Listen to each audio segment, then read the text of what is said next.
Bonjour, j'espère que vous allez bien. Dans le cours d'aujourd'hui, on va aller voir l'aire d'une pyramide. Jusqu'à maintenant, 2 vidéos. La première, on expliquait ce qu'était un prisme, ce qu'était une pyramide, et on a vu leur développement. Dans le dernier cours, on a vu comment calculer l'aire totale d'un prisme. Donc, on divisait ça avec l'aire de la base, l'aire latérale. Je vous rappelle que l'aire latérale d'un prisme, peu importe le prisme, périmètre de la base fois la hauteur. Et pour ce qui est de la base, on vous donne toujours la forme. Fait qu'on va prendre l'aire de la base de cette forme-là. C'est un prisme à base hexagonale. Un hexagone, c'est NCA sur 2. Si j'avais dit prisme à base carré, C à la 2. Donc, vous prenez la formule d'aire de cette forme-là pour faire l'aire de la base. On additionne l'aire latérale, l'aire de la base, et ça donne notre aire totale. Aujourd'hui, on va voir l'aire de la pyramide. L'aire de la pyramide. Même principe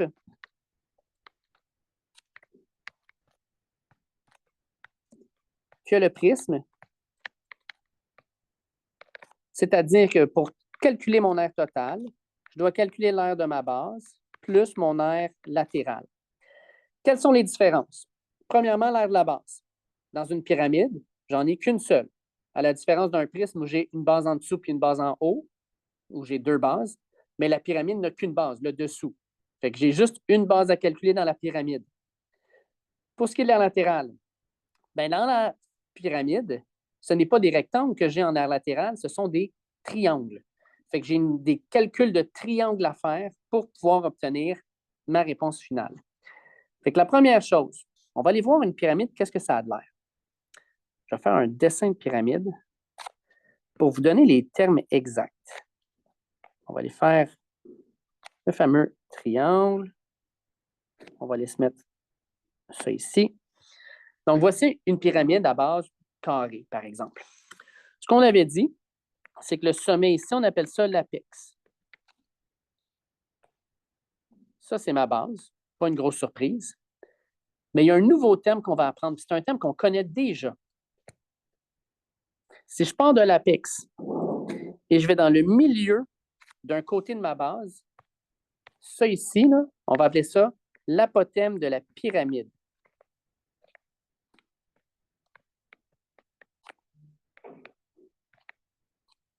L'apothème de la pyramide, dans le fond, c'est la face du triangle qui est utilisé. C'est l'équivalent de la hauteur de ce triangle-là. Fait que si on faisait le développement, c'est la hauteur d'un triangle qui représente l'apothème de la pyramide. Parce que si je parlais de la hauteur de ma pyramide, bien, la hauteur, c'est de la base jusqu'au sommet sans la face inclinée. C'est vraiment la hauteur de quelque chose. Mais tu sais, quand vous faites du ski, vous ne descendez pas à 90 degrés, vous descendez sur la pente, vous descendez sur l'apothème de la montagne. Mais dites-vous que sur une pyramide, c'est la même chose. La hauteur de la pyramide, c'est à 90 degrés entre le sommet et le sol. Ça, c'est la hauteur de ma pyramide. L'apothème de ma pyramide, c'est la face de mon triangle. Fait que, l'aire de la base d'une pyramide, on utilise la formule de la figure utilisée. Ça, c'est pas très surprenant. Tout comme dans le prisme, à la différence qu'on ne fait pas x2. L'aire latérale. L'aire latérale, normalement, c'est des triangles. Right? Fait que des triangles, on a vu que c'était base hauteur divisé par 2. Fait que ça, c'était l'aire de la base, l'aire de base d'un triangle. Par contre, dans le cas qui nous intéresse, pour une pyramide, on ne peut pas utiliser le terme hauteur parce que ça serait mélangeant. Fait qu'on va faire base fois l'apothème de la pyramide divisé en 2. Fait qu'on va changer hauteur par apothème de la pyramide pour comprendre que dans cette forme-là, c'est l'apothème de la pyramide qu'on cherche et non la hauteur de la pyramide. Puis normalement, ce qu'on va faire, c'est qu'on va faire fois le nombre de côtés. Fait que je vais ajouter, ça c'est le nombre de côtés. Fait que je vais multiplier par le nombre de côtés. Si j'ai 4 côtés, mais j'ai 4 triangles. Donc, je vais faire 4 fois le nombre de triangles. Sauf que regardez bien, ici, si je fais le nombre de côtés fois la mesure de la base, bien encore une fois, ça, c'est égal au périmètre. Fait que quelle sera la formule d'aire latérale d'une pyramide? À la place de faire nombre de côtés fois mesure du côté, on va juste dire périmètre de la base fois l'apothème de la pyramide et on va diviser par 2.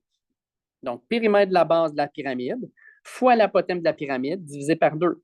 Et cette formule-là va être bonne, peu importe la pyramide qu'on va vous donner dans les examens en secondaire 2, on ne se casse pas trop la tête, c'est toujours les mêmes types, fait que ça va toujours être la même. Fait qu'on va faire un exercice. Allons-y. Exercice. On va aller regarder ça. Fait qu'on va aller faire une belle pyramide à base carrée, tiens. C'est à base carrée. Je pense que ça serait plus gros que ça. Attendez 2 secondes, je vais juste ajuster.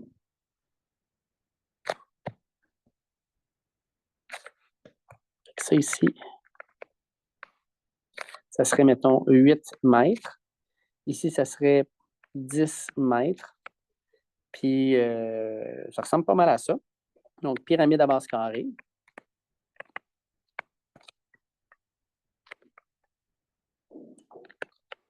R total est égal à quoi? C'est le genre de numéro que je vais vous donner. Puis comment on va travailler? R total égale à R des bases plus R latéral. À l'aire de la base, ben, on a dit que c'est une base carrée. C'est à la 2.